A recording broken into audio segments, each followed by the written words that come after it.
Reka mbaramutse kandi mbifuriza amahoro y'Imana. Tubahaye ikaze ku Bahanga TV. Dukomeje kwiga igitabo cy'intumwa y'Imana. Ni igitabo cyagarutse by'umwihariko ku mateka ya Ellen Harmon waje kuba Ellen Good White. Uyu yakoze byinshi byiza kandi yakoreye Imana umurimo utoroshye cyane, aho ibitabo yanditse ayobowe na Mwuka w'Imana binyuze mu mayerekwa. Hari byinshi yagiye agaragaza kandi ibyo byose nta handi bishingiye usibye kuri Bibiliya. Tubahaye ikaze. Iki ni igice cya gatatu, igice kitubwira ngo yitegura gukora iby'Imana ishaka. Ellen White umurimo yawe ukomeje ate? Igice cya kabiri twabonye inzozi nziza yarose. Hanyuma iki cya gatatu kirimo izihe ngingo z'ingenzi? Kurikira. Yitegura gukora iby'Imana ishaka. Igice cya gatatu. Rimwe mu gitondo Ellen Harmon yabwiye nyina ati, "Mama we, naraye ndose inzozi nziza rwose. Ndota ndeba Yesu. Marayika niwe wanjyanye kumunyereka, maze aransekera." Maze Ellen Harmon atekerereza nyina iby'izo nzozi zose zari zamuhaye ihumure, zikamuha kumenya ko Yesu amukunda kandi ko atazabura kumufasha ngo yitegure kumusanganira ubwo azaba agarutse ku isi.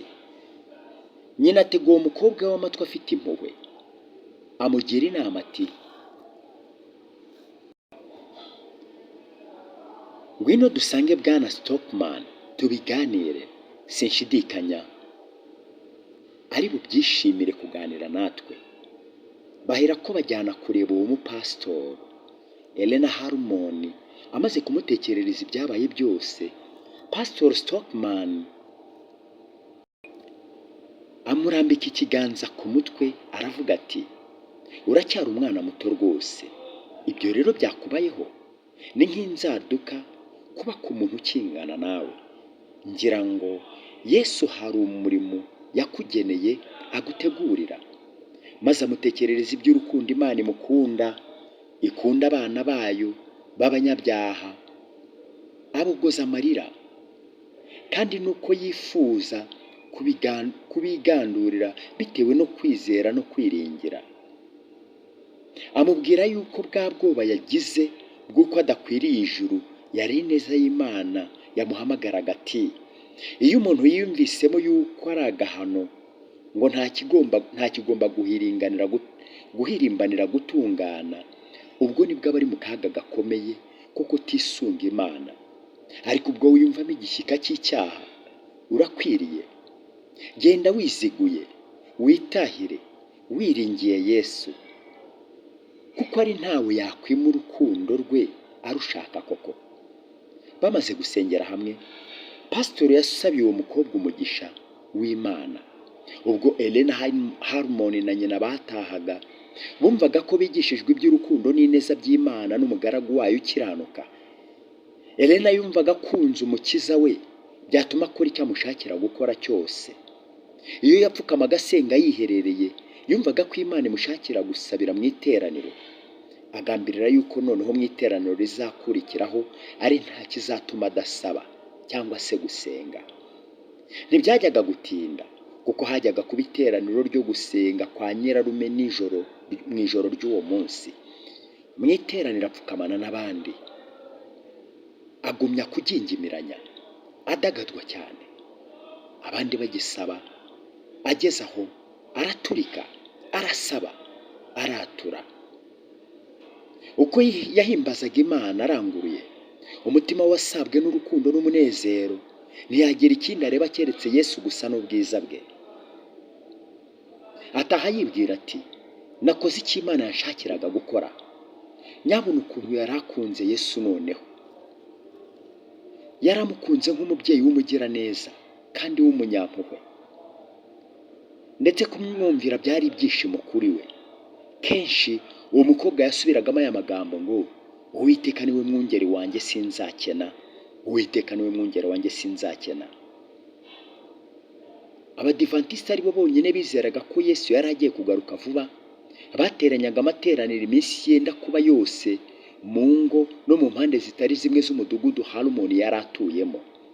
Bari bakizera ibyo wa mukuru William Miller yari yarabigishije, yuko Yesu azaza mu mwaka w'1841 cyangwa ku iherezo ryawo, mbere yo kuwa 21 Werurwe umwaka w'1844. Abo mu muryango wa Harmon bajyaga mu materaniro ubudasiba, kuko nabo bizeraga yuko umukiza wabo azaza vuba. Igihe cyo kwitegura gusanganira Yesu cyababereye kigufi. Ab'inzu ye bose bumvaga ko bakwiye gukora icyo babashije cyose bakabwira abandi inkuru y'ibyiringiro byabo. Bwana Harmon yabohaga ingofero, bibutse ko yari se wa Ellen White. Umwuga we wari ukuboha ingofero.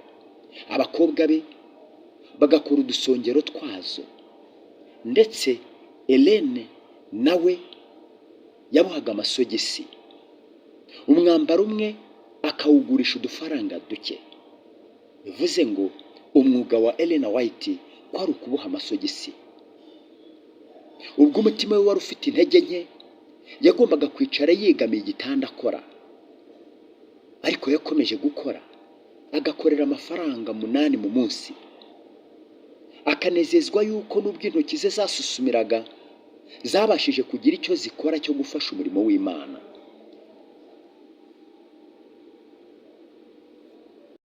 Ayo mafaranga yakoreraga bayabikaga neza, bakayagura ibitabo. Urupapuro rwose rwacapwe abo bakobwa baguraga barurebaga ko ari urw'igiciro gikomeye, kuko rwabaga ari intumwa y'umucyo yihanangiriza abantu kwitegurira umukiza wabo wajyaga kuza vuba. Amaze kubona agatege, uwo ni Ellen White, bateguye amateraniro. Abasore b'abaturanyi bazaga bateraniramo kwiga ijambo ry'Imana no gusenga.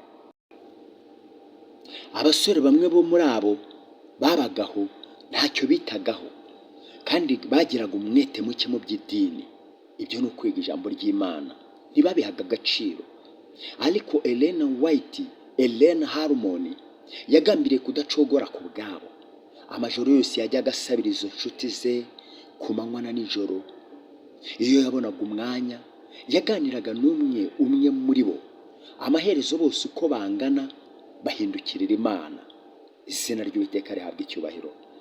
Abakristo bamwe ba kera bibwiraga ko akabije kogeza iby'urukundo rw'umukiza.